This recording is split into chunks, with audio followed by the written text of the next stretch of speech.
Sandy here with a Clean Loft. In this channel, I share the best, fast and easy house cleaning and organizing tips as well as DIY products so you can maintain a clean and safe environment in your home.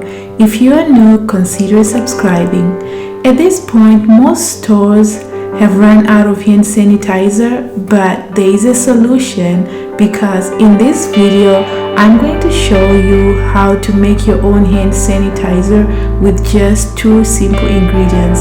Here is what you need: rubbing alcohol, aloe vera gel, essential oils, this is optional, bottles. In a measuring cup or bowl, mix 2/3 cup rubbing alcohol.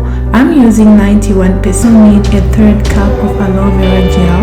The alcohol alone dries out the skin quickly, so the aloe helps with moisturizing the skin. If you don't have aloe vera gel, you can use glycerin. For a bit of fragrance, you can put 5 to 10 drops of essential oils like peppermint, lavender, and 2 to 3 drops of tea tree oil because the smell can be very overpowering. However, it's good since it has antimicrobial properties. Ingredients well till they are well incorporated. Pour the mixture in bottles.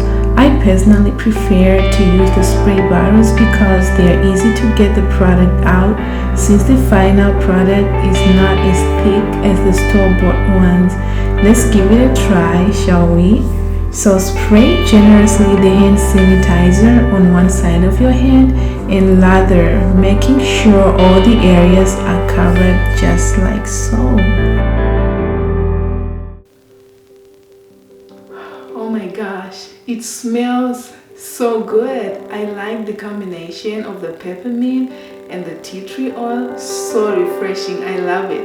Let me know if you try this at home. If you're new to this channel, don't forget to subscribe and to hit the notification button so you can be notified whenever I upload another video. Remember, the most important thing to do is to wash your hands. You can use the hand sanitizer when you're out and about, but the most important thing